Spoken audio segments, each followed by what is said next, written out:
Welcome to Southminster Steinhauer United Church. Welcome on this Sunday morning.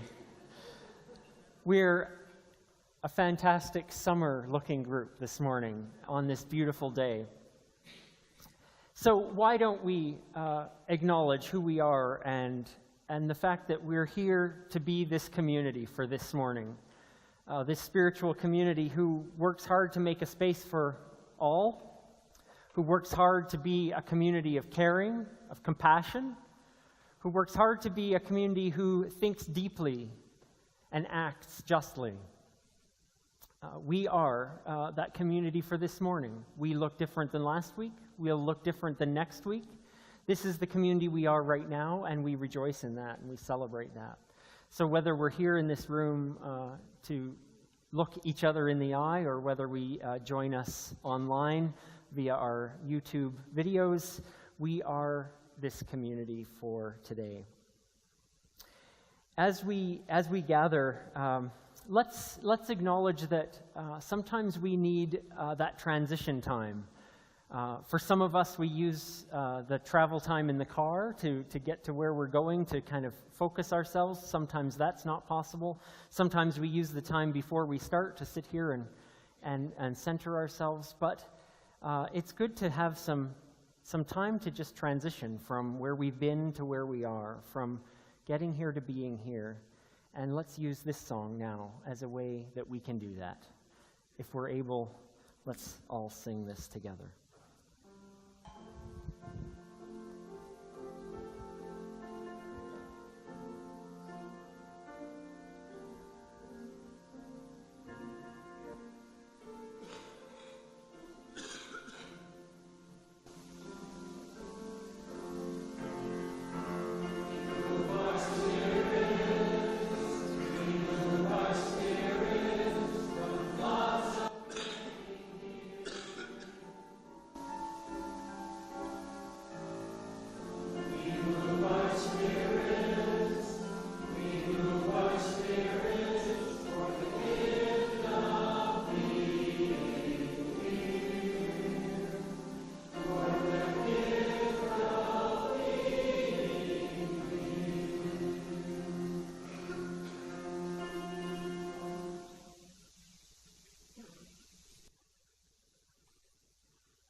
This morning, as we do every morning, we acknowledge this land upon which Southminster Steinhauer Church sits. For thousands of years, it's been the traditional land of the Cree, the Blackfoot, the Nakota Sioux, the Denetah, and so many others.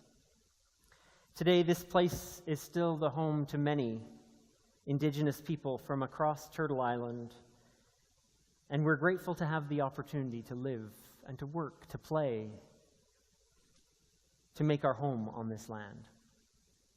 May our words today symbolize the actions and intentions to live in hope for strong relationships, to build better relationships, and continued reconciliation in our living.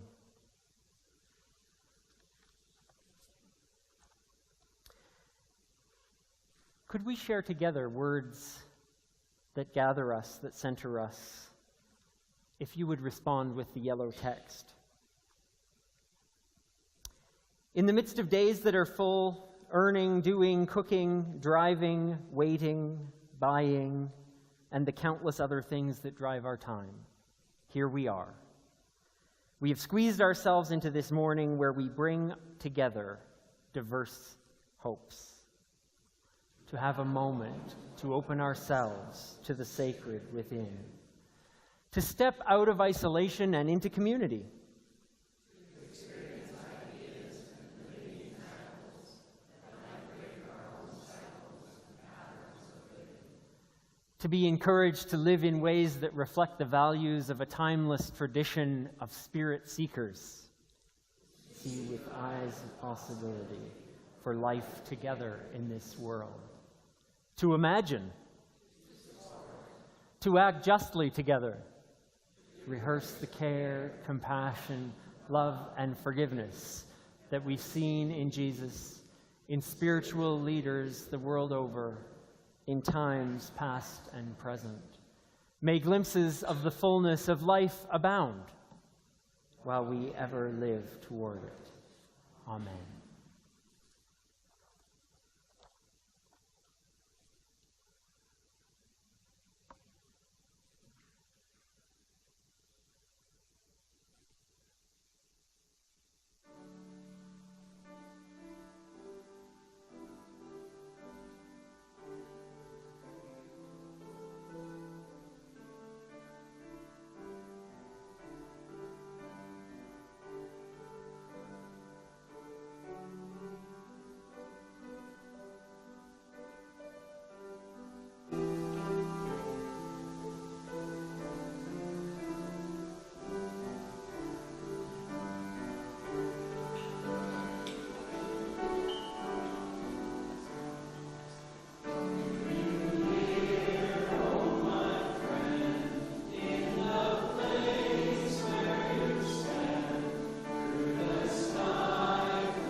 It's become somewhat of a summer custom over the last few weeks to have a time of sharing at this point in the gathering. It's a good time in the summer when there's fewer of us and where we're feeling a little bit more intimate together in this circle, where we can have a time to share just upon a question or a thought. And this morning, as we reflect upon time and the time that we use in our lives, a question that we might ponder this morning is, in our lives, whether there is something that we do that we never regret spending time doing. Things that are important to us, that whenever we make time for those things, that we're glad we did it. What are those things in your life that when you spend time doing it, you experience that it was time well spent, time well invested? If you've got any things to share, we'll share them. Spending time with my great-grandchildren.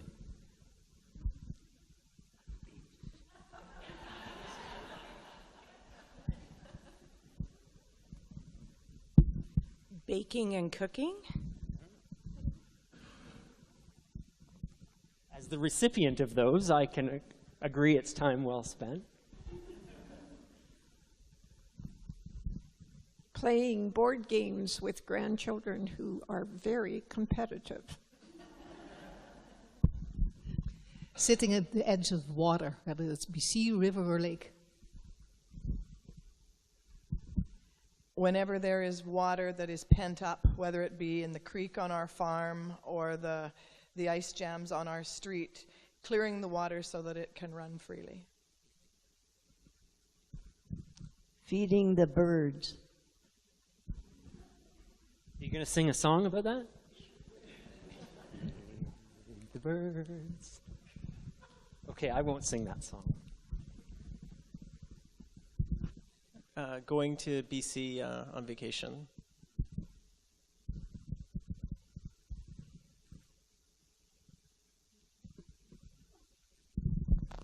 being here.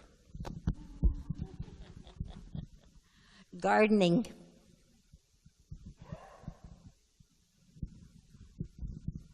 I visit a friend in long-term care. I try to go once a week, and I do not object to spending that time. It is very worthwhile.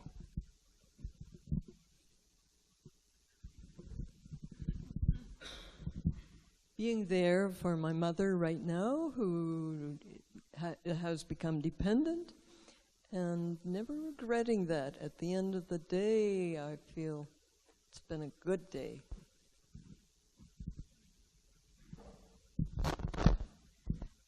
Being there for our son who is living with us right now.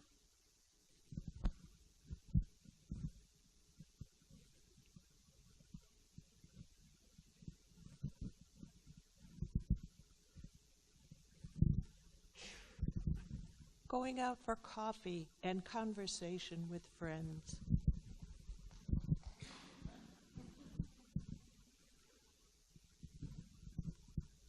Being to be my nephew.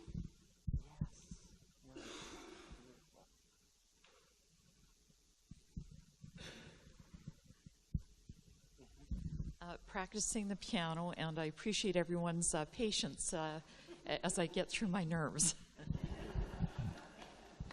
We're there behind you, Elaine. We're there.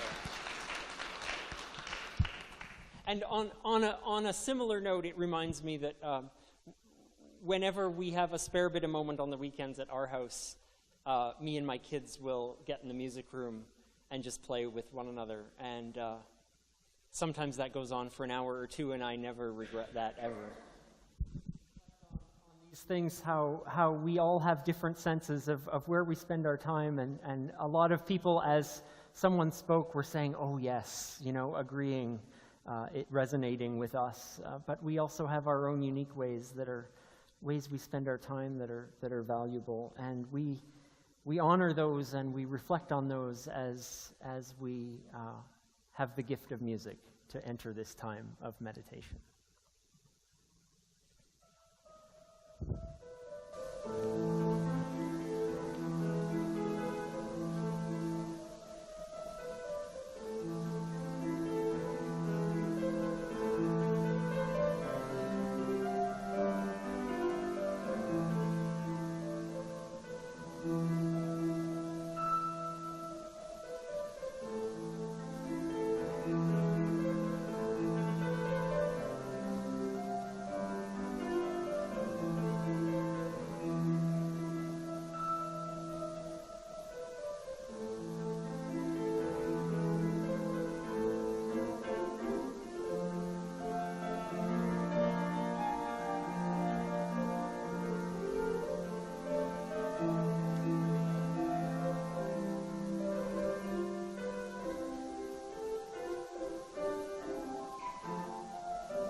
This is a visual depiction of the value of our lives.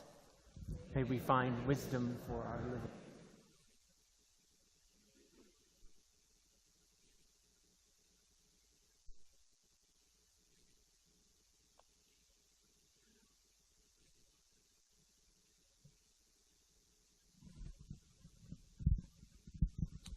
From the second recorded collection of the teachings and actions of Jesus, we read this.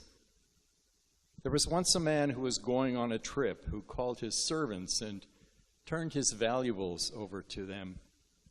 To the first he gave 30,000 silver coins, to the second 12,000, and to the third 6,000, to each in relation to ability, and the man left. Immediately, the one who had received 30,000 coins went out and put the money to work and doubled his investment. The second also doubled the money. But the third, who had received the smallest amount, went out, dug a hole, and hid his master's silver. After a long absence, the man returned to settle accounts with them. The first servant came and produced the additional 30,000 with this report. Master, you handed me 30,000 coins, and as you see, I have made you another 30,000. His master commended him. Well done, you competent and reliable servant. You have been trustworthy in small amounts, so I'll put you in charge of large amounts. The second servant also came forward and said, Master, you handed me 12,000 silver coins, and as you see, I have made you another 12,000. The master commended him also. Well done, you competent and reliable servant. You've been trustworthy in small amounts. I'll put you in charge of larger ones. The third servant came and reported, Master, I know that you drive a hard bargain, reaping where you didn't sow and gathering where you didn't scatter. Since I was afraid, I went out and buried your coins in the ground to keep them safe. Look, here they are. But his master replied to him, You incompetent and timid servant. You knew that I reap where I didn't sow and gather where I didn't scatter. Then you should have taken my silver to the bankers. Then, when I returned, I would have at least received the interest on my capital. So take the money away from this fellow and give it to the one with the greatest amount. This is a parable as told by Jesus of Nazareth. May we find wisdom for our living.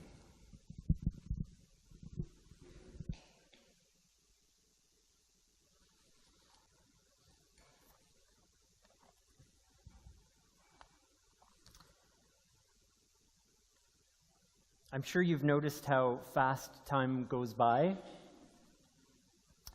I like putting things like this on because you'll look at this and you'll absorb something else along the way, or maybe you'll just be distracted enough. That's good. It used to be as children, as teenagers, that we'd wait for things with anticipation, and they seemed to take forever. But with the experience of years that we acquire, it seems that even the exciting things now that come, they come and go in the blink of an eye.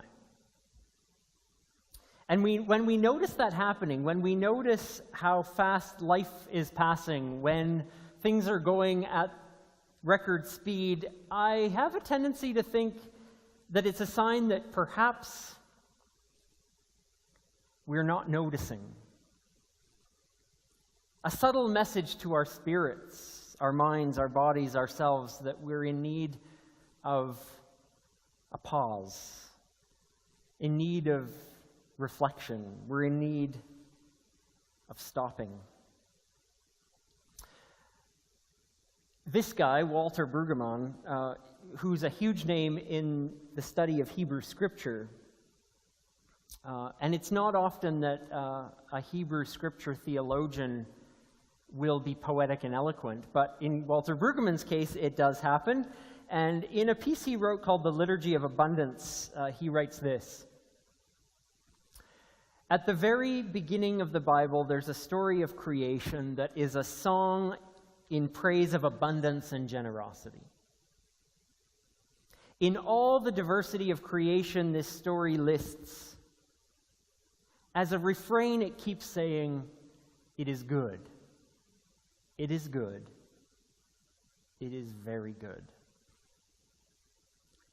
It declares that the world is imbued with vitality, the plants and the animals and the fish and the birds and humankind. In an orgy of fruitfulness, everything in its kind multiplies the overflowing goodness that pours from creativity. And as the story goes, the creation ends in Sabbath, understood in many ways. One is to consider that there is such an overrunning of fruitfulness that it's necessary to step back, that it's crucial to stop and take it all in, to inventory, to recognize just what amazement there is in life, in creation, in beauty, in your very consciousness.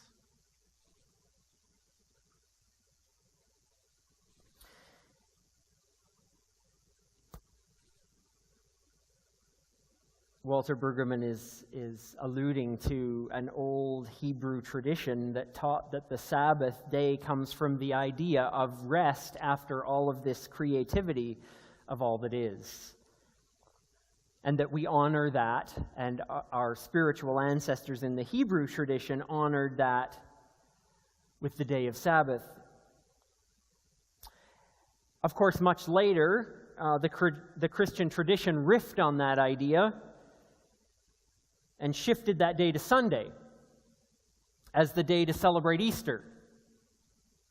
That the Christian tradition tells us that every Sunday is a mini Easter. And so we should rest, we should honor it, and we should celebrate. And all of this is before the invention of the weekend. So it was the one day, if you were a good Hebrew citizen, if you were a good Christian citizen, it was your one day.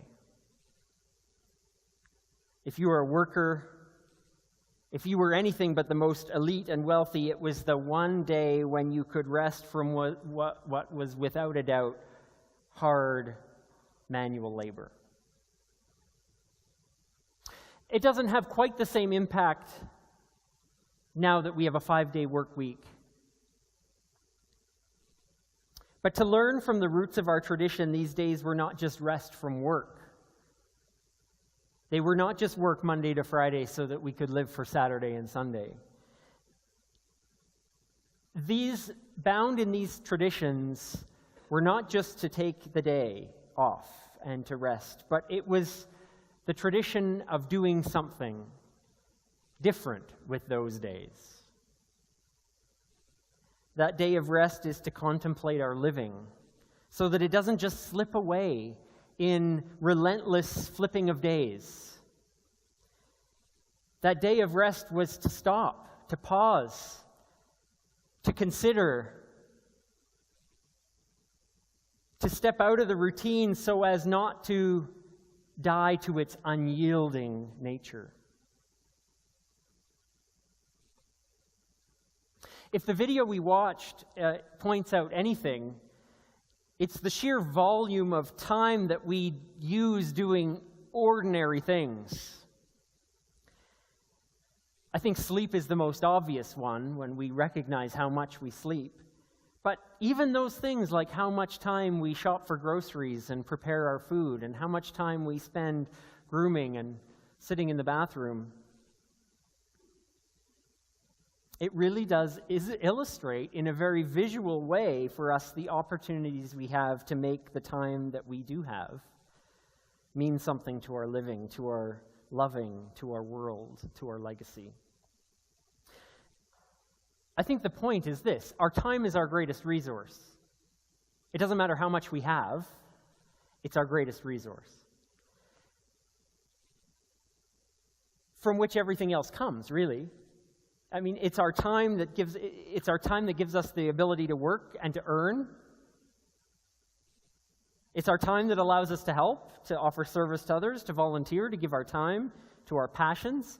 It's our time that gives us space to hone skills and talents that we can use for our own good and for the good of others, so that we can bring joy or express ourselves or create or play or make another's life easier or better or more enjoyable. Time gives us all those things. If we have a lot of beans left, fantastic.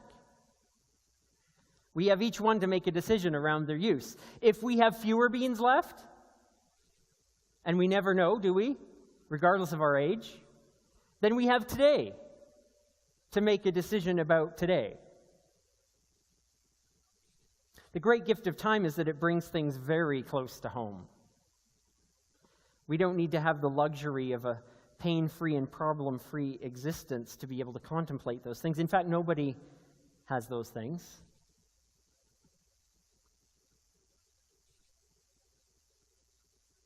No one has the gift of time without struggle or challenge or pain or difficulty. As American scientist and meditation teacher John Kabat-Zinn is quoted to have said, "In life, you cannot stop the waves, but you can learn how to surf." And this really is our life, isn't it? Waves will constantly come. Do we allow ourselves to be drowned by them, or do we learn how to get on top? How to negotiate them? It's precisely those beans that are already used that have all combined to make us who we are. It's easy to lament the fact that, gosh darn, look how many beans are behind me. Look how many beans I've used up already. Easy to lament that, to feel sad about that. But let's also honor those beans, those days of our past. They are exactly those days that have made us exactly who we are and have brought us to where we are right this moment.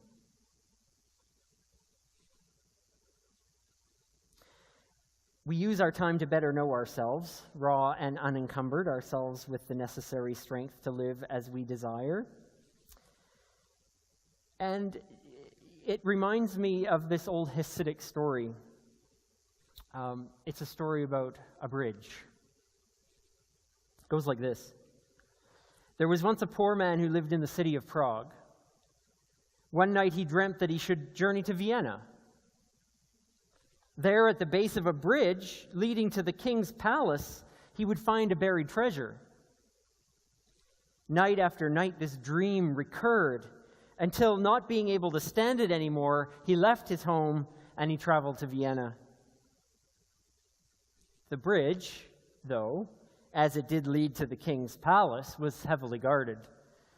And the watchful eyes of the king's soldiers afforded little opportunity to retrieve this treasure that he dreamt of night after night after night. So every day, this poor man spent hours pacing back and forth across the bridge, waiting for his chance.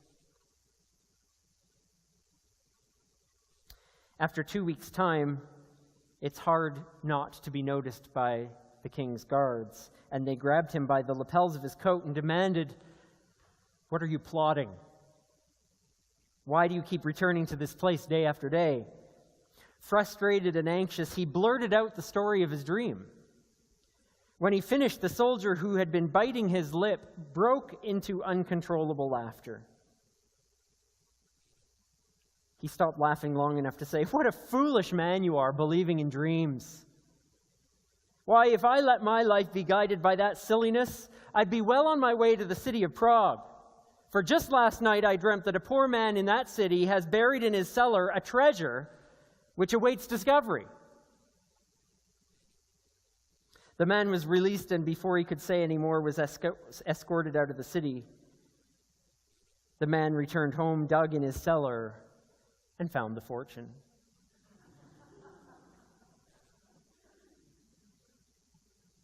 Alas, the treasure was always in his possession, yet he had to travel the long and difficult journey to know of its existence.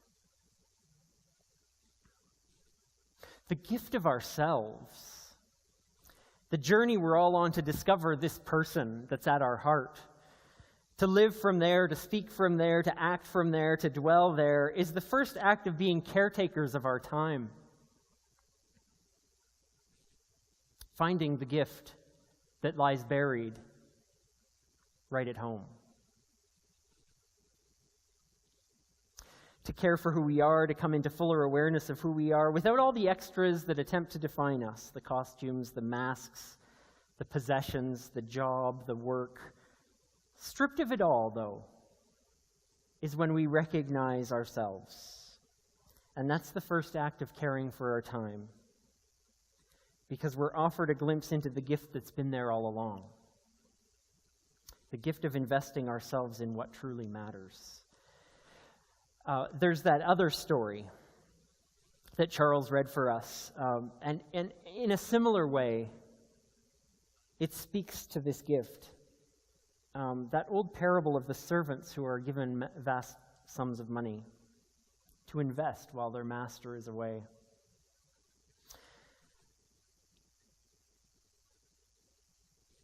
It's a story in ridiculous exaggerations. The amounts of money they have are ridiculous. They're a lifetime worth of earnings. And yet the master calls them small sums. Isn't that the way the sums we have in our life are often regarded? The gifts we have in our life are often regarded. We think they're nothing. They're small sums, when in actuality, they're ridiculously valuable. So, the story goes like a good story does. It draws it out for the best possible ending. These first two servants, they doubled the money, they've invested it, they've done good things, they've doubled it, they're rewarded for it. The third servant comes back,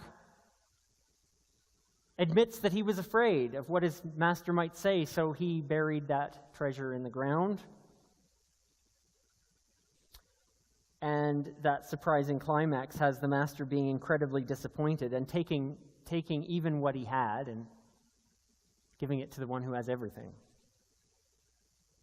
Telling him that he's unworthy to do anything else that's really important. It shouldn't come as any big surprise that this isn't a story about treasure and economics. It wouldn't be a spiritual story if it were just an Econ 101 story.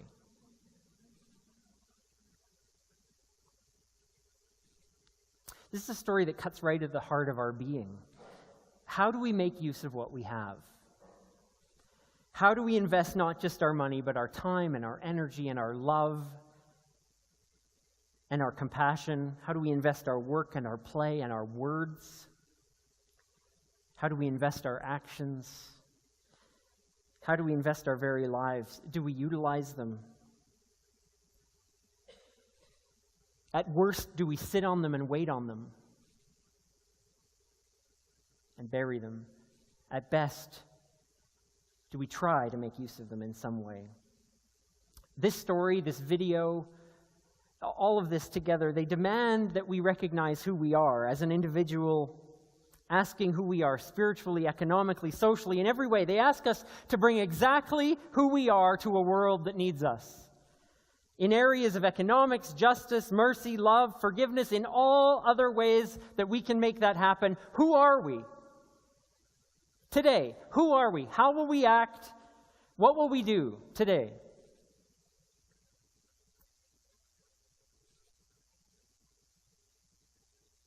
Will I appreciate when I ponder all of these sharings that have happened this morning in this room about time well spent? Will I appreciate those in my life? Will I endeavor to do one of them? Will I seek to invest my days being in something really worthwhile? And hopefully not lose it down the crack of the couch.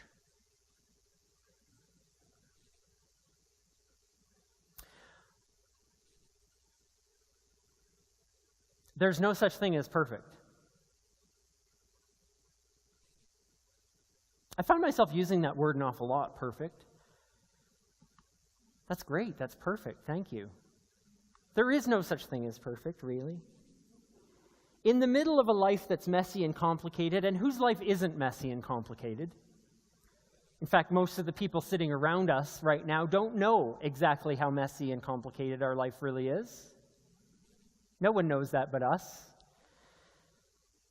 And in the middle of that messy and complicated life, we can't wait for the perfect time to live the life we want. We can't wait until life is simpler.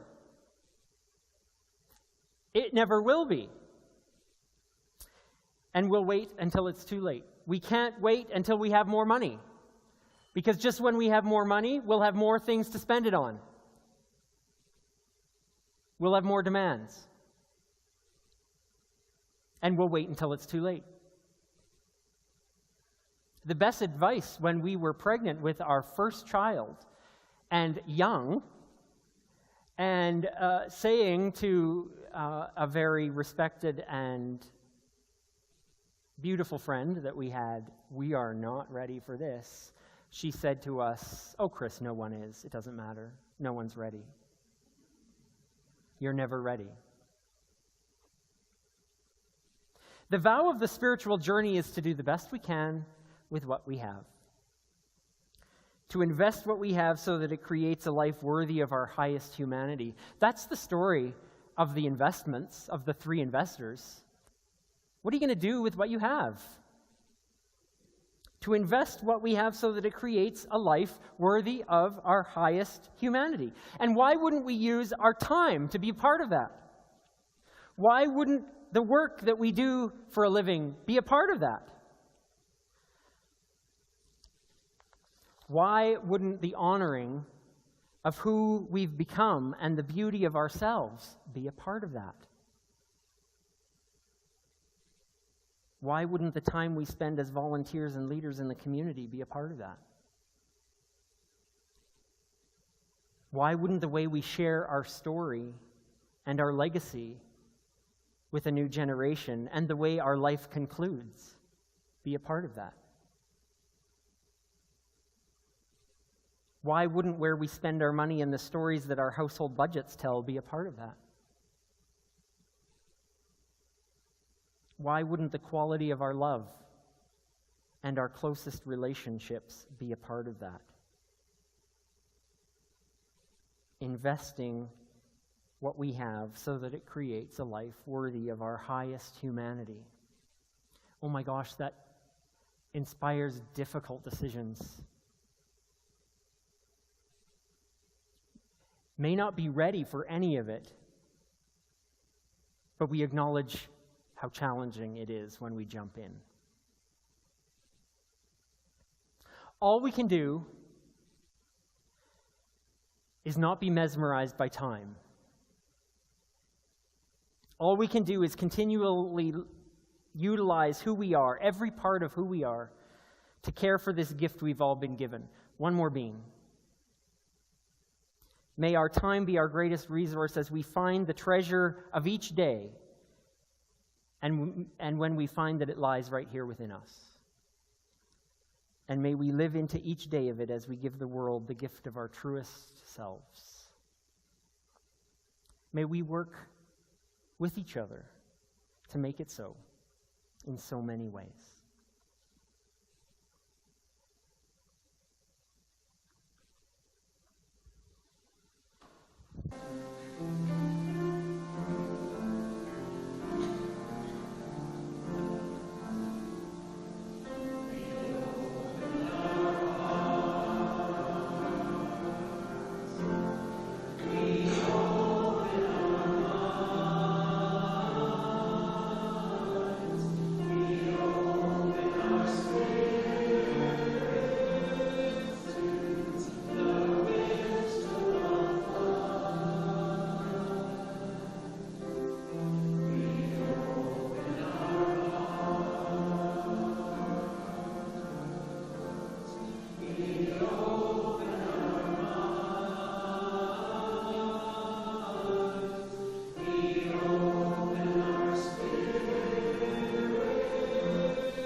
We go in the light of who we are for each other, the light of the true selves that we, day by day, are recognizing and nurturing and growing in our world.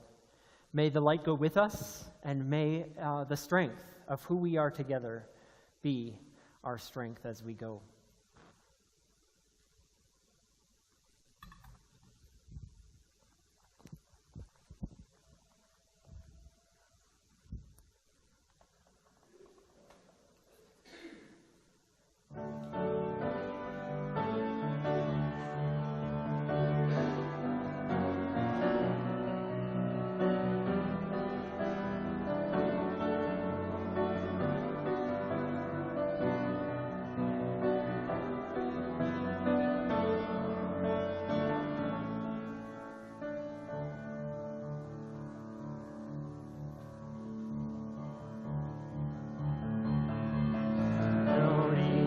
Around us, beauty is within us, beauty is between us, beauty is unfolding in us, beauty is around us, beauty is within us, beauty is between us, opening to reveal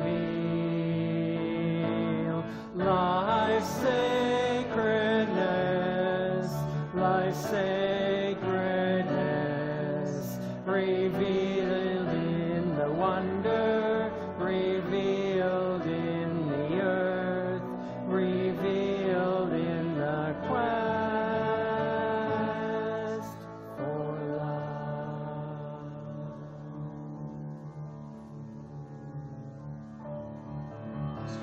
Strength is around us, strength is around